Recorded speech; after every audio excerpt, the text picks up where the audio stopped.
Hello YouTube. Over the course of Tamriel's history it has seen several Cyrodiilic empires rise and fall, from the ancient Alessian Empire that freed humanity from Aliad slavery, to the 4th era empire led by the Medes. Now all of these empires have had something in common. They've had their armies organized into legions. Now some of these legions have had long and storied histories of heroism, like freeing the Imperial City from Aldmeri occupation to saving the orcs from slaughter. But there's one legion in Imperial history that forsook its duties, betrayed the Empire and its people, and instead swore fealty to a Daedric prince in a pact that promised them riches and power. That's the story of Legion Zero, and we'll cover their story and more after the intro.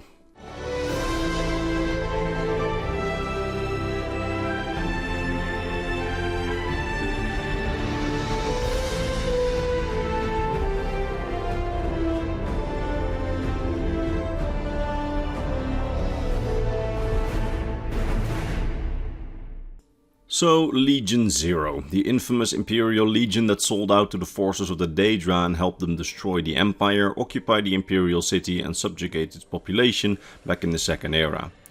And to understand how their betrayal came to be, we have to talk a little bit about Second Era history. You see, after the dissolution of the Reman Empire, when its last potentate leader was assassinated in the year 430 of the Second Era, Tamriel fell into chaos. The Empire fractured almost immediately after the loss of its leader, and Tamriel fell into infighting with many smaller states and alliances. In Cyrodiil itself, the chaos was the greatest, as many Imperial warlords fought over whatever remained of the Empire and just the general idea of sitting on the ruby throne in the white gold tower, despite the actual power and influence of that position being almost non-existent at that point. Now, in this period of chaos that was called the Interregnum, there actually was a very short-lived empire under the rule of Reachman warlords that managed to bring some stability, at least for several decades. But when the third emperor of that dynasty, Emperor Leovic, tried to legalize Daedra worship in the empire, a civil war started against him. And that resulted in the overthrow of Emperor Leovic and the crowning of a new emperor, Emperor Varen Aquilarius, who had led the rebellion against him. Now this new emperor, Varen Aquilarius, in turn was betrayed by one of his advisors, the wizard, sage and secret necromancer Mannimarco, who through a corrupted ritual that Varen thought would make him dragonborn, managed to make Emperor Varen disappear and sundered the veil between Nirn and Oblivion so that the Daedric prince Molag Bal, the patron god of Mannimarco, could try and invade Tamriel and pull it into his own realm of Oblivion in an event called the Plane Melt, which then leads to the main quest of the Elder Scrolls Online. Now, if that felt a bit short and oversimplified, it very much was, as I only told you the part of the story relevant for this video, but if you want to know the full story, I will put a link to the video where I cover the Elder Scrolls Online's main story and its prelude in the description of this video. Anyway, when the veil between Nirn and Oblivion was torn, Molag Bal's dark anchors fell upon Tamriel, trying to pull it into Cold Harbor, his realm of Oblivion. And with it came his Daedric hordes. Thousands of Daedra invaded the mortal realm, and the focus of this invasion was definitely on Cyrodiil and the Imperial City. As a dark anchor appeared right above the city, the Daedra swarmed it and besieged the city. And for a period of several days, the Imperial City was besieged by the Daedra, as the Imperial troops in the city fought a desperate fight to defeat the Daedra, but the fight was hopeless from the start, as Daedra appeared from portals, crevices in the earth, and even fell from the sky, leading to the troops being completely overwhelmed. And in addition to that, Mannimarco had replaced the Empress Regent, the widow of Emperor Varen Aquilarius who had disappeared, with an imposter Daedra that gave such nonsensical orders that Imperial troops died by the thousands during the siege, due to them being sentenced to death by their now replaced commander. All in an effort to occupy the city as quickly as possible. Now, it's in this desperate time, when the Daedra swarmed the city and it became clear that the local legions could not repel the threat, that Mannimarco sent an ultimatum throughout the city. He demanded that the local troops submitted to him and the forces of Molag Bal and joined them in the occupation of the city, and he promised them power, riches and survival, while he proclaimed that those who did not submit would only find death. Now, from the legions inside and outside the walls, many Imperial soldiers decided to accept his ultimatum and defect to the side of the Daedra, helping to destroy the Imperial resistance all throughout the city by likely sabotaging whatever resistance there still was and fighting the loyal legionnaires.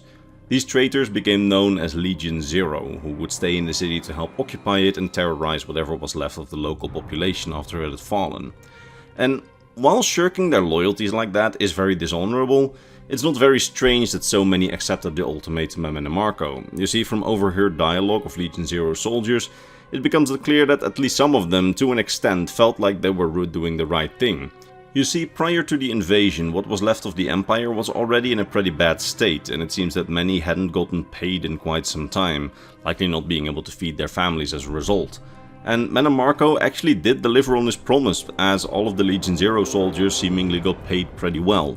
And not just that, many among them believed that if they remained in the city, that the Daedra would eventually depart and leave them in control of the city. So many likely felt that if they wouldn't stay, the city would remain under Daedric control indefinitely instead of human control, so they probably felt like the lesser of two evils to then join Mannimarco. And some, likely seeing that they were severely outnumbered, simply felt like living under Daedric rule would be better than dying. Although many also seemingly defected out of a lust for power and control, thinking that they would get to rule over others with mystical Daedric powers that Mannimarco would give them. Ironically enough, and unfortunately for them, not much would come of these promises. While they did get paid by Mannimarco and his Molag Bal cultists, and some of them were taught powerful Daedric magics, beyond that it was seemingly only bad news for those who joined Legion Zero. You see, they were placed almost immediately under the command of the Daedra, who treated many of them like slaves, forcing them to work while the Daedra simply watched. This work consisted of rounding up mortal stragglers in the city, constructing weapons and siege equipment for the Daedra, and help them occupy the city, while living in pretty rotten conditions. But while those are all relatively normal soldier duties in times of war, they were even tricked into eventually losing their very humanity. Because you see, the Daedra that commanded Legion Zero forced their soldiers to drink the so-called Blood of Coldharbour, a cold, decaying drink, likely sourced from Molag Bal's plane itself, that tasted like death. This potion slowly would cause those who drank it to lose their inhibitions and consciousness, turning them into aggressive thralls of Molag Bal called shriven, living beings without any free will of their own. This process was irreversible, and even those who joined the Legion with good intentions or tried to fight this process could not stop the process of losing their will and minds, even when trying to take medicines and antidotes, only being able to use their ever-lessening willpower to resist the effects for a short time. Over time, their eyes and vision would turn light blue, as would the blood in their veins, and eventually all of them would be stripped of their free will, turning them completely obedient to Molag Bal and his Daedra cultists. In fact, the Daedra even forced the animals of the Legion to drink the blood of Coldharbour as well, turning all of their horses and pack animals into obedient shriven.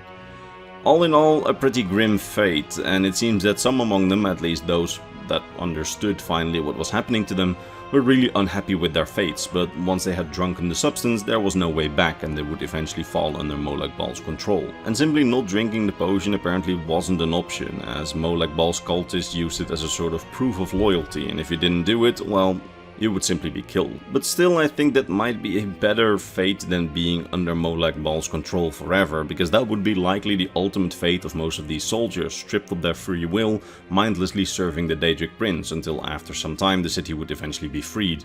Because while we can encounter them in the fallen Imperial City during the events of the Elder Scrolls Online, where they are basically the antagonists during the Imperial City DLC together with their Dremora masters, eventually, after years of war, after the events of the Elder Scrolls Online, the Imperial City will be reclaimed by mortals, and those of Legion Zero who still remain by that time would likely be slain by those who would reclaim the city years later, even though all of these soldiers would have likely lost their minds and memories anyway. That having been said, we don't know whether or not becoming a mind-shriven like this actually turns you undead, so basically would mean that you would live forever. I would personally guess so, since the undead and necromancy is in Molag Bal's domain, and as such it would be an interesting mod for like Oblivion to have a couple of Legion Zero remnants stuck in some long forgotten chamber in the Imperial City sewers, which are said to be so big and labyrinth-like that nobody actually knows what strange and dark secrets that some forgotten corners hold. So that could be interesting, a couple of mind-shriven just somewhere in like a locked up space in the Imperial City sewers, but as far as I know, a mod like that doesn't exist yet. Oh well. Anyway, that was about the entire story of the Imperial Legion Zero, and I sincerely hope that you enjoyed this video, and if you did, why not give the video a like, and one of those high boost things would really help the channel out. By the way, if you need a new notebook for, lore notes or study notes, I happen to sell Imperial Knowledge lore notebooks. Look, I'm doing things like this with it, but you can use it for normal notes or something else. Okay, mandatory March plug over. look in the description or in the top comment for a link to the store. And now all that's left for me to be done is to thank my top Patreon supporters: Goblark, Bernardo Binda, Gabriel Binda, Volker of Argonia, RB Dash, Lexicon, Polycom, Sir Otter, Sword of Bushido, Rakai, Mike Willis, Dodo Komodo, James Lynch, Barademas, and Kalakrans. These people, along with all the amazing people on screen, are my Patreon supporters and my YouTube members, and they keep this channel alive. And for that, I am very grateful. Alright, see you in the next lore video. Bye bye.